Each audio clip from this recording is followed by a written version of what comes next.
Hello my dear students, आज करेंगे हम क्लास 7 की सामाजिक विज्ञान की वर्कशीट नंबर 18। बच्चों, हमारी डेट है 22।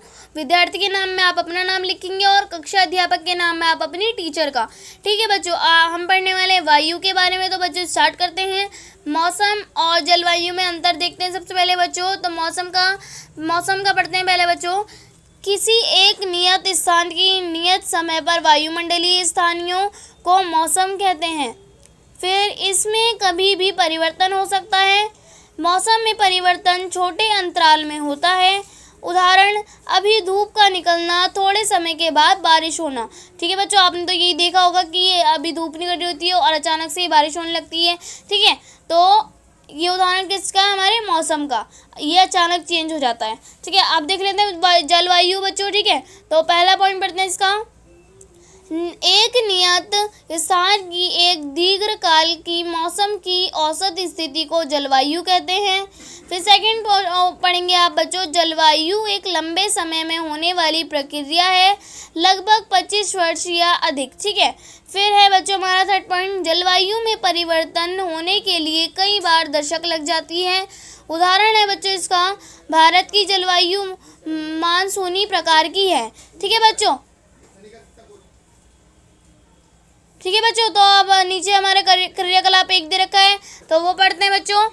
आप अपने शहर का तापमान किस प्रकार जानते हैं? मौसम का पूर्वानुमान अपनी किस प्रकार सहायता कर सकता है? ठीक है बच्चों, अब नीचे बढ़ते हैं। मौसम को प्रभावित करने वाले कारक तापमान, वायुदाब, पवन एवं आर्द्रता। ठीक है बच्चों, तो सबसे पहले हम क्या पढ़ेंगे? तापमान के बारे में। तो बच्चों स्टार्ट करते हैं। इसका पहला पॉइंट क्या है हमारा?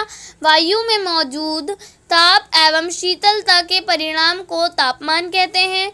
सेकंड पॉइंट है इसका बच्चों, वायुमंडल का तापमान केवल दिन और रात में ही नहीं बदलता, बल्कि ऋतुओं के अनुसार भी बदलता है।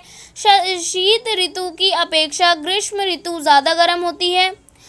फिर थर्ड पॉइंट है बच्चों इसका, आतपन एक महत्वपूर्ण कारक है जो तापमान के वितरण को प्रभावित करता है। सूर्य से आने वाली वह ऊर्जा जिसे पृथ्वी रोक लेती है तापमान कहलाती है। ठीक है बच्चों, हमारा फोर्थ पॉइंट है बच्चों, आतपन सूर्यताप की मात्रा भूमध्य रेखा से ध्रुवों की ओर घटती है, इसलिए तापमान उसी प्रकार घटता जाता है। इसी कारण से ध्रुव बर्फ से ढके हुए होते हैं। यदि पृथ्वी का तापमान अत्यधिक बढ़ जाता है तो यह इतना गर्म हो जाएगी कि यहाँ कुछ फसलें नहीं उग सकेंगी।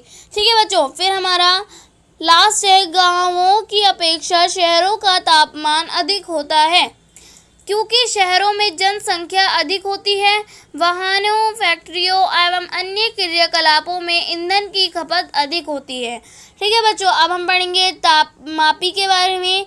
इसका उपयोग तापमान मापने के लिए होता है। तापमान को मापने की मानक इकाई डिग्री सेल्सियस है। ठीक है बच्चों, तापमान को हम किस में मापते हैं? डिग्री सेल्सियस में। ठीक है, अब नीचे वायुदाब के बारे में पढ़ते हैं बच्चों। तो इसका फर्स्ट पॉइंट पढ़ते हैं। सबसे पहले पृथ्वी की सतह पर वायु के भार द्वारा लगाया गया दाब वायुदाब कहलाता है। सेकंड पॉइंट है इसका बच्चों, समुद्र स्तर पर वायुदाब सार्वधिक होता है और ऊंचाई पर जाने पर यह घटता जाता है, जिस कारण से ऊंचाई पर जाने पर जिससे वायु में ऑक्सीजन की मात्रा कम हो जाती है। अत्यधिक ऊंचाई पर वायुदाब व ऑक्सीजन की कमी के कारण व्यक्ति बीमार पड़ सकता है अथवा उसकी मृत्यु हो सकती है। पर्वतारोही इसी कारण से अपने साथ ऑक्सीजन सिलेंडर लेकर जाते हैं। ठीक है बच्चों, फिर हम थर्ड पॉइंट पढ़ेंगे। वायुदाब का क्षैतिज वितरण किसी स्थान पर उपस्थित वायु के ताप द्वारा प्रभावित होता है। अधिक तापमान वाले क्षेत्रों में वायु गर्म होकर ऊपर उठती है। यह निम्न दाब क्षेत्र बनाता है। निम्न दाब बादल युक्त आकाश एवं नम मौसम के साथ जुड़ा होता है। ठीक है बच्चों, लास्ट पॉइंट है हमारा, कम तापमान वाले क्षेत्रों की वायु ठंडी होती है।